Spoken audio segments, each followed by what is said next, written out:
അല്ല, ആരും ബന്ധപ്പെട്ടിട്ടില്ല. ഇസുമായി ഒരു മനുഷ്യരും ബന്ധപ്പെട്ടിട്ടില്ല. അവർ എന്താണ് ഇതിന്റെ തിരക്കഥ എന്താണെന്നോ ഇതിന്റെ കഥാപാത്രങ്ങൾ എങ്ങനെയാണെന്നോ നമ്മുടെ കുടുംബത്തെ എങ്ങനെ ബാധിക്കുമെന്നോ ഒന്നും ഞങ്ങൾക്ക് അറിയത്തില്ല. ആ രീതിക്ക് മുന്നോട്ട് പോകാനോ റിലീസ് ചെയ്യാനോ ചെയ്യാൻ പാടില്ല. അതുകൊണ്ടാണ് ഹൈക്കോടതി വക്കീലിനെ കണ്ടോ ഹൈക്കോടതി പോയി സ്റ്റേ ഓർഡർ വാങ്ങിച്ചു വെച്ചേക്കുന്നത്.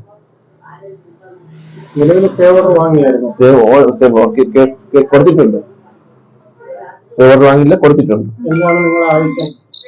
ഈ സിനിമ റിലീസ് ചെയ്യാൻ പാടില്ല, അല്ലെങ്കിൽ ഞങ്ങൾ അറിയാൻ പാടില്ല എന്താ ഞങ്ങൾക്ക് ഉള്ളതെന്നുള്ളത്. ഇത് ഏത് തരത്തിലാണ് എഴുതി വെച്ചിരിക്കുന്ന തിരക്കഥെന്നൊന്നും ഞങ്ങൾക്ക് അറിയത്തില്ല. കഥ ഇതാണെന്നുള്ളത് അറിയാം, പക്ഷെ അത് തിരക്കഥ ഏത് രൂപത്തിൽ പോകും, അത് അവനെ എങ്ങനെ ബാധിക്കും, അല്ലെങ്കിൽ ഞങ്ങളുടെ കുടുംബത്തെ ഞങ്ങളെ എങ്ങനെ ബാധിക്കും, ഇതൊന്നും ഞങ്ങൾക്ക് അറിയത്തില്ല. അവനെ കണ്ടിരുന്നു. മെഡിക്കൽ കോളേജ് ഹോസ്പിറ്റലിൽ കഴിഞ്ഞ സമയത്ത് ഡോക്ടർ എന്നെ വിളിച്ചിരുന്നു, വന്ന് കാണണമെന്ന് പറഞ്ഞു. അങ്ങനെ ഞാൻ ആരെയും കൂടെ പോയി കണ്ടിരുന്നു. പിന്നെ ജയിലിൽ പോയി കണ്ടിരുന്നു. പലയിടത്തും കണ്ടിട്ടുണ്ട്. ഹോസ്പിറ്റലിൽ പോയി കണ്ടിട്ടുണ്ട്, ജയിലിൽ പോയി കണ്ടിട്ടുണ്ട്. അന്ന് വിചാരിച്ചിരുന്നത്, പക്ഷെ ഡോക്ടറുടെ നിർദ്ദേശം കൊണ്ട് പോയി കണ്ടു.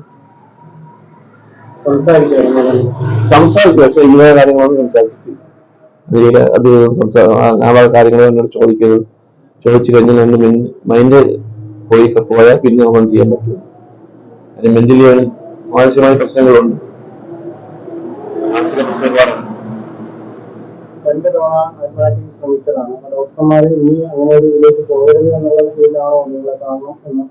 തീർച്ചയായും അങ്ങനെ തന്നെയാണ്. അതെ, ഡോക്ടർ ജയപ്രകാശ് ഡോക്ടർ പറഞ്ഞത് വന്നവനെ കണ്ണുകൾ രക്ഷകർത്താക്കൾ വന്നവനെ കണ്ടാൽ മാത്രം ജീവിതത്തേക്ക് തിരിച്ചു കൊണ്ടുവരാൻ പറ്റും. അതുകൊണ്ട് നിങ്ങൾ വന്നവനെ കാണണമെന്ന് പറഞ്ഞു. എപ്പോഴും വിളിക്കുന്നു, അപ്പോൾ വരണമെന്ന് പറഞ്ഞു. അങ്ങനെ ഞങ്ങൾ പോയി കണ്ടത്. ഇപ്പോഴും അവന് മാനസികമായി പോയി തകർന്നു നിൽക്കുകയാണ് ഈ സംഭവത്തിന് ശേഷം, ഈ ആത്മഹത്യക്ക് ശേഷമൊക്കെ.